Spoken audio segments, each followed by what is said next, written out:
안녕하세요. 안세무사입니다. 이번엔 부부 공동명의 부동산 관련해서 설명을 좀 드리려고 합니다. 제가 과거에 세무조사했던 케이스 중에 굉장히 안타까웠던 케이스가 있는데, 그때 부부 공동명의로 서울에 있는 아파트 샀다가 결국은 일방에게 증여세가 부과된 사례였어요. 제가 조사 대응을 했었는데, 어쨌건 부부 공동명의로 부동산을 취득을 했을 때 일방에게 왜 증여세가 부과가 되는지 이번 영상에서 설명을 드리고, 아주 재밌는 판례죠. 로또 판례. 이 대법원까지 갔던 로또 판례 설명드리면서 부부 공동명의 부동산 취득할 때 어떤 점을 주의해야 되는지 간단히 살펴보도록 하겠습니다. 여기 이렇게 부동산이 하나가 있습니다. 보통 부부 공동명의로 취득하는 부동산은 당연히 사업용 부동산이나 이런 건 아니고 보통은 주택일 거예요. 이 주택과 관련해서 세금 규제가 계속 생기다 보니까 부부 공동명의로 취득을 했을 때 절세가 된다. 실제로 절세가 되는 부분도 있습니다. 당연히 이제 1세대 1주택일 경우에는 그렇게 많지는 않지만 어쨌건 부부 공동명의로 취득을 했을 때 절세가 되는 부분이 있다라는 내용이 일반적으로 퍼지면서 이런 부동산을 5대5로 취득하는 경우가 굉장히 많았죠. 근데 이때 주의해야 되는 게 이게 본인이고 나머지 5가 배우자일 때 둘 다 소득이 있으면 상관이 없어요. 둘 다 소득 활동을 하고 있으면 상관이 없지만 일방이 소득 활동을 하고 다른 일방은 가사나 육아 등을 할 때 당연히 이 기간에는 일방은 소득이 안 생기겠죠. 그래서 본인의 소득 기반으로 배우자와 공동 명의를 했을 때 여기 있는 가사 또는 육아를 하고 있는 배우자에게 증여세가 부과가 될 수 있습니다. 예를 들어서 이 주택이 20억짜리라고 했을 때 5대5로 취득을 할 거면 내가 10억을 내야 되고 다른 배우자가 10억을 내야 되는데 내가 20억을 다 냈단 말이에요. 그러면 요 10억은 증여받은 걸로 보고 법률 혼일 때는 6억 공제해서 4억에 대해서 증여세가 부과가 될 수 있습니다. 저는 개인적으로는 이제 법적으로 혼인을 한 부부 사이에는 증여세가 있으면 안 된다라고 생각하는 사람 중에 한 명이에요. 이혼을 해서 반반씩 나눠 갖는 거는 증여가 아니고 이혼을 하지 않은 상태에서 반반씩 나눠 가지면 요거는 증여라고 봐서 세무서에서는 지속적으로 부부 일방으로부터 증여받은 걸로 봐서 증여세를 부과를 하고 있습니다. 그러면 여기 있는 가사나 육아를 하고 있는 배우자는 굉장히 억울할 수가 있어요. 내가 이거를 하고 싶어서 하는 것도 아닌데 나는 소득 활동하면서 내 커리어를 계속 쌓고 싶은데 어쩔 수 없이 한 명은 애를 봐야 되잖아요. 그렇기 때문에 내가 소득을 멈추고 싶어서 멈추게 아닌데도 불구하고 증여세까지 부과가 되는 굉장히 좀 안타까운 케이스들을 경험을 하고 있습니다. 이게 사실상 세법에서는 배우자 공제액 6억을 넘어서 증여를 해주는 거는 증여세를 부과할 수 있는 걸로 규정이 되어 있고 민법이죠. 민법에서는 혼인기간이 그래도 어느 정도 긴 부부 같은 경우에는 이 표현이 맞는 표현인지 모르겠는데 이제 공동의 재산을 인정을 해주는 거죠. 그리고 만약에 이혼을 하게 되면 뭐 한쪽에 특별히 귀책 사유가 있지 않는 이상 반반씩 나눠 갖는 걸로 재산 분할이 이루어지고요.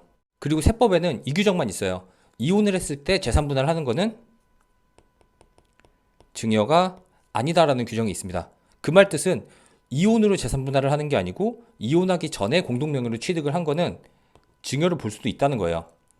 근데 민법의 스탠스는 공동재산이고 세법의 스탠스는 6억까지 공제되고 그 초과되는 부분은 증여다라고 보고 있기 때문에 이게 실무에서 이런 조사를 하다 보면은 굉장히 어려움이 많습니다. 일단은 조사를 받을 때는 세무서나 국세청으로 가서 세무 공무원들을 만납니다. 그들을 만나면 당연히 세법의 논리를 가지고 이 세금을 계산을 해야 돼요. 근데 여기에서 만족스러운 결과를 얻지 못하면 법원에 갈 수 있죠. 법원에 가서는 이 공동재산을 주장해 볼 수 있습니다. 그리고 이 공동재산을 주장을 해서 여기 있는 세무서 국세청이 깨지는 경우도 종종 있어요. 근데 아무리 법원에 가서 공동재산을 인정을 받는다고 하더라도 이게 100% 인정받을 수 있으면 세무서에서 과세를 받고 법원으로 가면 되죠.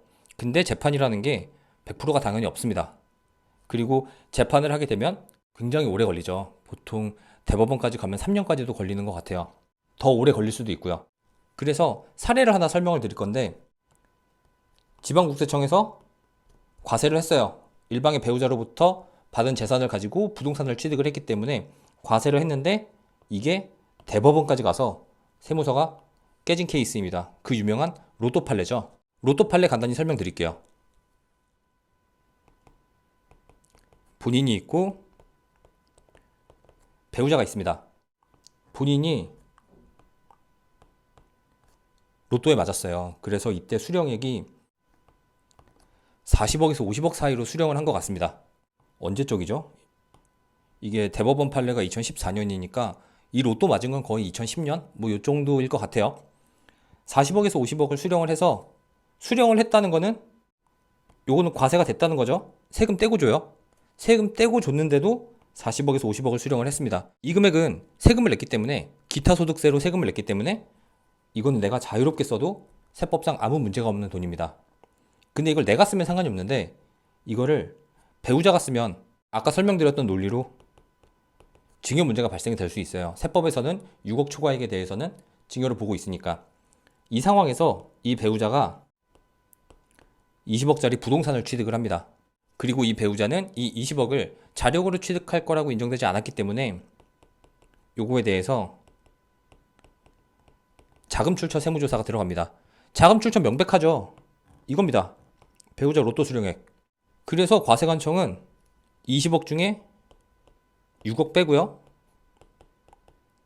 14억에 대해서 과세를 했습니다. 그리고 납세자는 이거에 대해서 억울하니까 불복을 했고, 이게 법원에 가려면 국세기본법에 따른 불복 절차를 거쳐야 돼요. 그 불복 절차는 사실상 팔은 안으로 굽는다고 사실상 이기기가 쉽지 않습니다. 그래서 이걸 가지고 재판을 했고, 이게 3심까지 갑니다. 판결 요약 한번 살펴볼게요.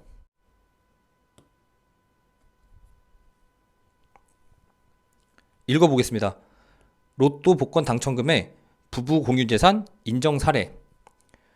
복권을 구입하고 당첨금을 수령한 과정, 그 이후 사건, 복권 당첨금의 사용처와 그 취득 재산의 소유 명의, 복권 당첨 전후의 원고 부부 생활관계 등 여러 사정에 비추어 보면 이 사건 복권 당첨금은 부부 쌍방의 공유로 봄이 타당하다. 내가 비록 로또에 맞아서 50억을 수령을 했지만 이거에 대한 절반의 권리는 배우자에게 있다는 거죠. 절반의 권리, 25억의 권리가 배우자한테 있는 거니까 그 돈으로 내가 부동산을 취득을 한 거는 내 돈으로 취득한 거다. 증여를 볼 수 없다. 결국은 대법원 가서 과세관청이 깨졌습니다. 이게 그 유명한 로또 판례입니다. 근데 우리는 이렇게 생각할 수 있죠. 아니, 로또 판례가 있는데 부부 일방의 소득으로 그냥 공동명의로 취득하면 되는 거 아닙니까? 라고 하는데, 항상 모든 거는 변수가 있죠. 이렇게 재판을 가서 납세자가 이겨서 과세 취소를 받을 수도 있지만 그렇지 않을 수도 있다. 여기 보시면 알겠지만 여러 사정을 고려했을 때 부부 쌍방의 공유로 보는 게 타당하다라고 판결이 나왔지만 그렇지 않을 수도 있다는 겁니다. 그렇기 때문에 부부 공동명의로 재산을 취득할 때는 증여 문제를 꼭 한번 검토를 받아보시고 취득을 하는 것을 추천을 드리겠습니다. 어쨌건 이분은 로또도 맞고 재판도 이겼어요. 굉장히 기분이 좋을 것 같습니다. 이번 영상은 여기까지 하겠습니다. 감사합니다.